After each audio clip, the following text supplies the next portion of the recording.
Hello guys. ஒரு வாரமாக பெரிய வைரலான நியூஸ் எதுவும் இல்லை.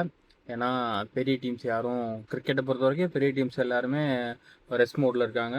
இந்தியா இப்போ தான் ஸ்ரீலங்கா கூட ஒரு ப்ராக்டிஸ் மேட்ச் விளாண்டுட்டு இருக்காங்க.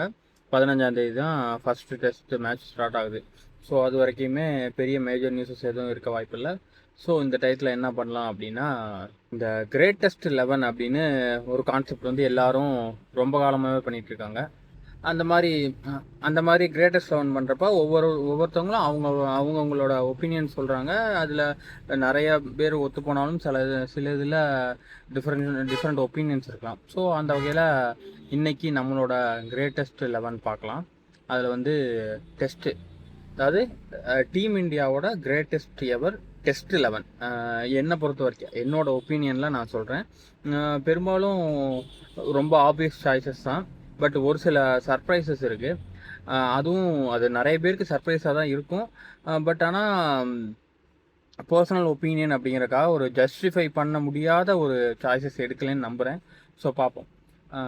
ஃபஸ்ட்டு நான் வந்து இந்த காம்பினேஷன்லேருந்தே ஸ்டார்ட் பண்ணுறேன். ஏன்னா கிரிக்கெட்டில் வந்து எனக்கு இந்த காம்பினேஷன்ஸ் வந்து ரொம்ப இம்பார்ட்டண்ட்டாக எனக்கு தெரியும். ஏன்னா இப்போது யூஸ்வலாக வந்து 6-5 போவாங்க. 6 பேட்டர்ஸ் 5 பவுலர்ஸ் தான் ஜென்ரலாக இருந்த கான்செப்ட். ஓடிஐ கிரிக்கெட்டுங்கிற ஒன்று டெவலப் ஆன புதுசில். அதுக்கப்புறம் அதை வந்து அங்கங்கே இந்த ஆல்ரவுண்டர்ஸோடைய இம்ப்ளிமெண்ட்டு இதுன்னு வரப்போ கொஞ்சம் அங்கங்கே ட்விஸ்ட் ஆகிட்டே இருந்து யூஸ்வலாக 2 ஆல்ரவுண்டர் அப்படிங்கிற கண்டிஷன் இருந்தது. பட் ஆனால் மாடர்ன் கிரிக்கெட் வந்து 3 ஆல்ரவுண்டரை ரெக்வயர் பண்ணுற அளவுக்கு வளர்ந்துருச்சு. அதாவது நம்பர் 8 வரைக்கும் பேட்டிங் டெப்த் இருக்கணும், அட்லீஸ்ட் 6 பவுலிங் ஆப்ஷனாவது இருக்கணும் ஒரு பிளேயிங் 11 அப்படிங்கிறது வந்து மாடர்ன் கிரிக்கெட்டோட ரெக்குயர்மெண்ட்டாக இருக்குது. ஸோ இப்போ இருக்க இந்த மாடர்ன் தேவைக்கேற்ப ஒரு பேலன்ஸ்டான 11 க்ரியேட் பண்ணணும்னு நினச்சேன். ஸோ அதனால் காம்பினேஷன் வந்து 5-3-3 போகிறோம். 5 பேட்ஸ்மென்ஸ், அது இன்க்ளூடிங் ஒரு விக்கெட் கீப்பர், 3 ஆல்ரவுண்டர்ஸ், அப்புறம் 3 ஸ்பெஷலிஸ்ட் பவுலர்ஸ். அதுதான் பிளேயிங் 11ஓட காம்பினேஷன். ஸோ 5 பேட்டர்ஸ் யாருன்னு பார்த்தா, ஃபஸ்ட்டு ஓப்பனர்ஸ் ஆப்வியஸ் பிக்ஸ் 2 பேர், சன்னிஜி அண்டு வீரேந்தர் சேவாக். சுனில் கவாஸ்கர் நம்ம அவர் ரெக்கார்ட்ஸ்லாம் ஒன்றும் பெருசாக பேசுறதுக்கு இல்லை. இந்தியாவோட one of the very very very best players. Even இந்த கோட் டிபேட்டில் கூட இருக்கிறதுக்கான எல்லா சாத்தியமும் இருக்குது. அந்தளவுக்கான ஒரு ஸ்பெஷலிஸ்ட் பேட்டர். ஸோ சன்னிஜி. அதுக்கப்புறம் வீரேந்தர் சேவாக் ஆப்வியஸ்லி டெஸ்ட் கிரிக்கெட்லேயும் அவரோட அதிரடியான ஆட்டம் வந்து குறைஞ்சதே கிடையாது. எந்த பவுலர்ஸாக இருந்தாலும் சரி, எந்த நேஷனாக இருந்தாலும் சரி, எந்த பிச்சாக இருந்தாலும் சரி, அவரோட அப்ரோச் மாறினதே கிடையாது. அப்ரோச் மாறினது இல்லை அப்படிங்கிறது மட்டும் இல்லாமல் அந்த அப்ரோச் வந்து சக்ஸஸ்ஃபுல்லாக இருந்துச்சா அப்படின்னா மோஸ்ட் ஆஃப் த டைம் சக்ஸஸ்ஃபுல்லாக இருந்திருக்கு அப்படிங்கிறது தான் ஃபேக்ட். ஸோ வீரேந்தர் சேவாக் அந்த ஸ்லாட்டுக்கு வந்துடுறாரு. ஓகே. அதுக்கப்புறம் நம்பர் த்ரீ வந்து ரொம்ப குரூஷியல் ரோல். ஆனால் நம்ம பிக் பண்ண போகிற பிளேயருக்கு வந்து அந்த ரோல் வந்து ஜஸ்ட் லைக் தட் அவர் ப்ளே பண்ணுவார். வேறு யாருமே இல்லை. த வால் ராகுல் டிராவிட் தான். அவரோட பெட்டராக பண்ணவங்க யாரும் இருக்காங்க அப்படின்னா, ஆப்வியஸ்லி எப்படி சொல்கிறது, ரன்ஸ் வைஸ் வந்து புஜாரா பக்கத்தில் இருக்கார். அப்புறம் வெங்சர்கார் இருக்கார். 2 பேருமே அந்த நம்பர் 3ல ரொம்ப ஸ்பெஷலிஸ்ட்டாக இருந்து விளாண்டவங்க தான். பட் ஆனாலும் டிராவிடோட இம்பேக்ட், டிராவிடோட டெக்னிக்கல் எக்ஸலன்ஸ், அப்புறம் டிராவிடோட அபிலிட்டி டு விக்கெட் கீப் அது இருக்குல்ல, அதை பார்க்குறப்போ டிராவிட் வந்து ரொம்ப பெரிய எப்படி சொல்கிறது, என்னை பொறுத்த வரைக்கும் அவர் அன்டிஸ்பியூட்டட் நம்பர் 3 வந்துடுறாரு. ஸோ நம்பர் 3ல ராகுல் டிராவிட். நம்பர் 4 எனக்கு அதில் வந்து டவுட்டே கிடையாது. The one and only the king Virat Kohli தான்.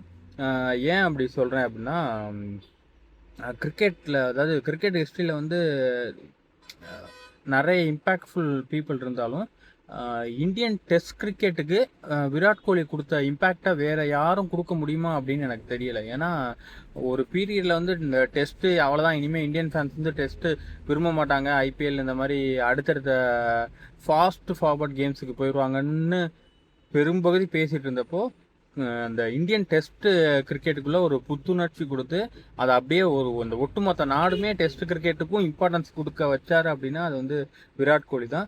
ஜஸ்ட் லைக் தட் அந்த ஆட்டிடியூட் மட்டும் இல்லை, அந்த ஆட்டிடியூடை பிச்சில் ரன்ஸாக கன்வெர்ட் பண்ணதுலேயுமே விராட் கோலி வந்து எக்ஸப்ஷனலாக இருந்திருக்காரு. க்ளோஸ் டு 10,000 ரன்ஸ் டெஸ்ட் ஃபார்மேட்லேயே பண்ணியிருக்காரு. ஸோ அதனால் விராட் கோலி வந்து எனக்கு வந்து அந்த இடத்துல வந்து அசைக்கவே முடியாது. So number 4 Virat Kohli. Number 5 அவர் பேரை கூட மென்ஷன் பண்ண வேண்டிய தேவையில்லை, அந்த அளவுக்கான ஒரு player, the god, the one and only god of cricket. அவரை பற்றி நம்ம என்ன புதுசாக சொல்கிறதுக்கு. ஸோ அவர் தான் நம்பர் 5.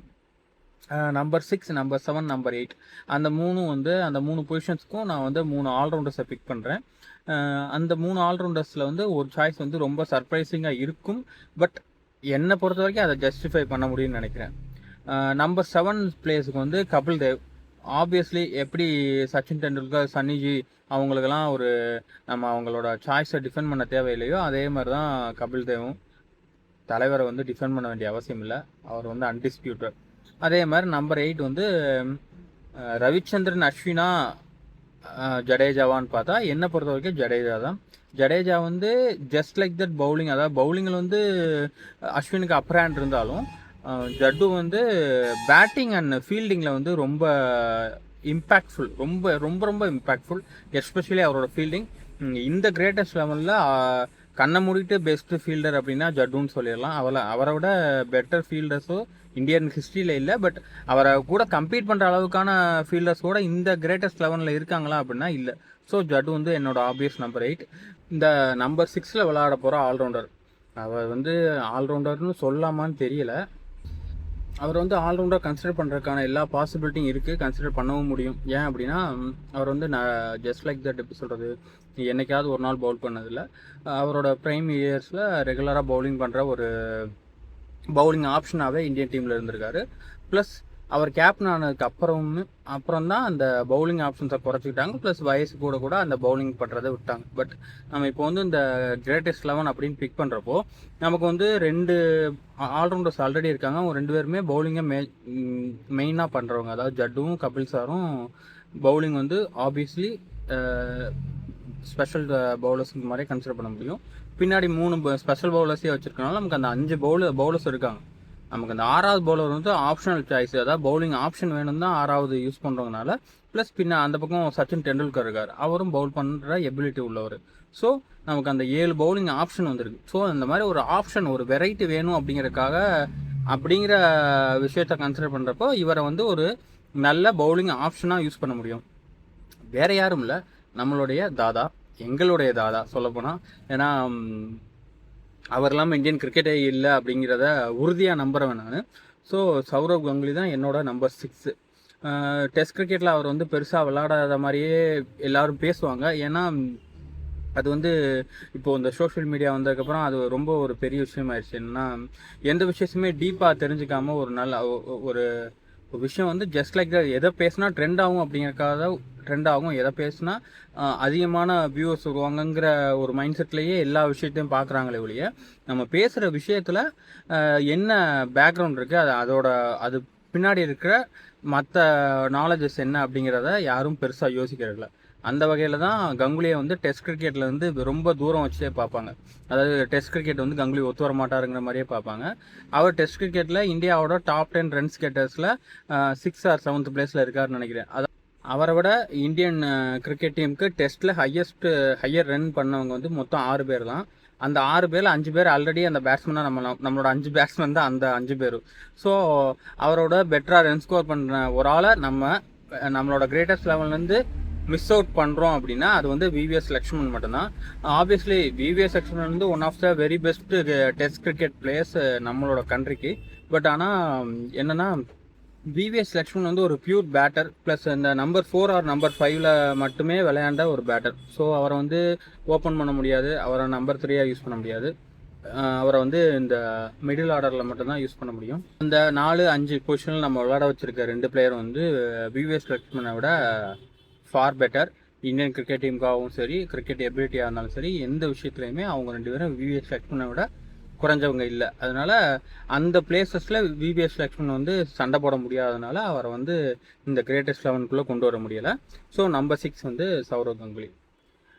அதுக்கப்புறம் 9, 10 and 11 3 ஸ்பெஷலிஸ்ட் பவுலர்ஸ் வந்து எனக்கு அதில் வந்து டவுட்டே கிடையாது.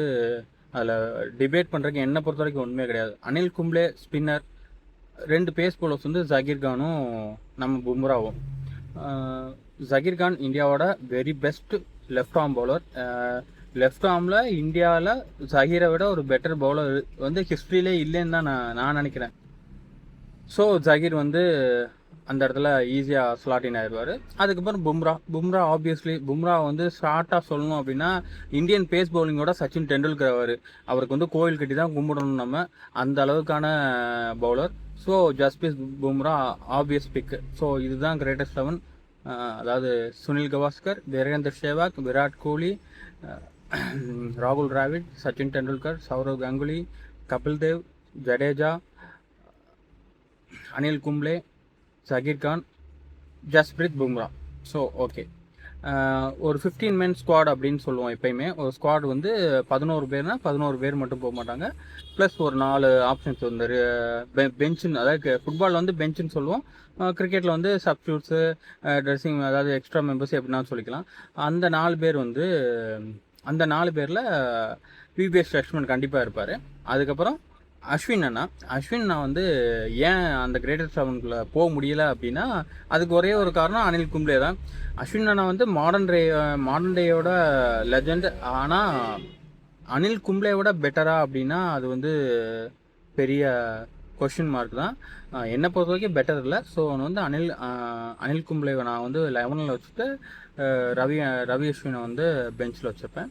அதுக்கப்புறம் இன்னும் 2 பேர் வந்து பிஷன் சிங் பேடி, அதுக்கப்புறம் இஷாந்த் சர்மா. பிஷன் சிங் பேடி வந்து இந்தியாவோட one of the very underrated spinners. Bishan Singh Bedi வந்து இன்டர்நேஷ்னல் லெவலில் பெரிய ரெக்கார்ட்ஸ் இல்லாட்டியும் ஃபஸ்ட் கிளாஸ் கிரிக்கெட்டில் இந்தியாவோட ஹையஸ்ட் எவர் விக்கெட் கெட்டர் அவர் தான்.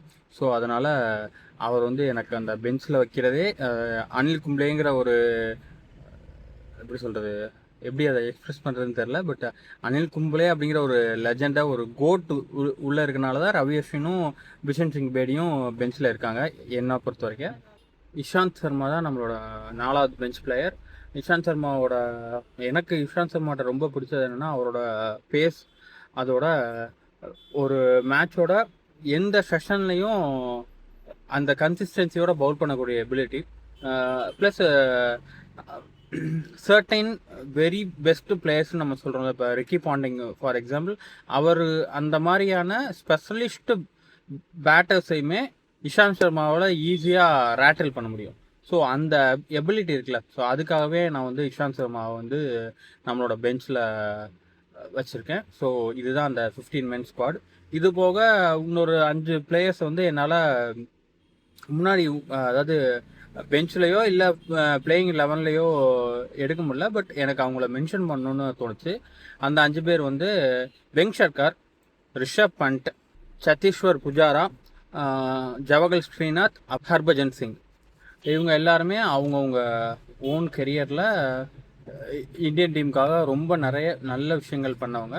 ப்ளஸ் இந்த பிளேயிங் 11ல் வர்றதுக்கு எல்லா தகுதியும் இருக்குதுன்னு நான் நம்புகிறேன். பட் ஆப்வியஸ்லி பிளேயிங் 11 அப்படிங்கிறது அந்த 11 பேர் தான் விளாட முடியும், மீதி பேர் வெளியில் தான் இருக்கணும். ஸோ அந்த அடிப்படையில் உள்ளே விளாட்றவங்க இவங்கள விட ஏதோ ஒரு சில கேட்டகரிஸில் பெட்டர் அப்படிங்கிறனால அவங்க உள்ளே இருக்காங்க. அதில் கடைசியாக மென்ஷன் பண்ணணும்னு நினச்சது வந்து ரிஷப் பண்ட் வந்து என்னை பொறுத்த வரைக்கும் டெஸ்ட்டில் இந்தியாவோட greatest ever wicket keeper. But ஆனால் ஆஸ் அ பேட்டராக இன்னும் அவர் எவால்வ் ஆக வேண்டியிருக்கு, க்ரோ ஆக வேண்டியிருக்குன்னு நினைக்கிறேன். ஸோ அவர் கெரியர் முடிகிறப்ப அவர் இந்த கிரேட்டஸ்ட் 11க்குள்ளே வரக்கான வாய்ப்புகள் நிறைய இருக்குது. பட் அது வரைக்கும் ராகுல் டிராவிட் தான் நம்மளோட எவர் டைம், அதாவது all the time wicket keeper பேட்ஸ்மேனாக கன்டினியூ பண்ணுவார்னு நான் நம்புகிறேன். இன் ஃபியூச்சரில் ரிஷப் பண்ட் வந்து ஒரு லெஜெண்டரி பொசிஷனில் அவரோட கெரியரை முடித்து இந்த கிரேட்டஸ்ட் 11க்குள்ளே வந்தாலுமே ராகுல் டிராவிடோட பொசிஷனை அது எந்த வகையிலையும் டிஸ்டர்ப் பண்ணாது. ஏன்னா ஆப்வியஸ்லி ரிஷப் பண்ட் வந்து நம்பர் 5, 6 அந்த கேட்டகரியில் வருவார். ஸோ ரிஷப் பண்ட் வந்து இந்த கேட்டகரிக்கு வர்றப்போ நம்ம சௌரவ் கங்குலியை ட்ரா பண்ணிவிட்டு ரிஷப் பண்ட்டை நம்பர் 6 யூஸ் பண்ணலாம். தேங்க்யூ.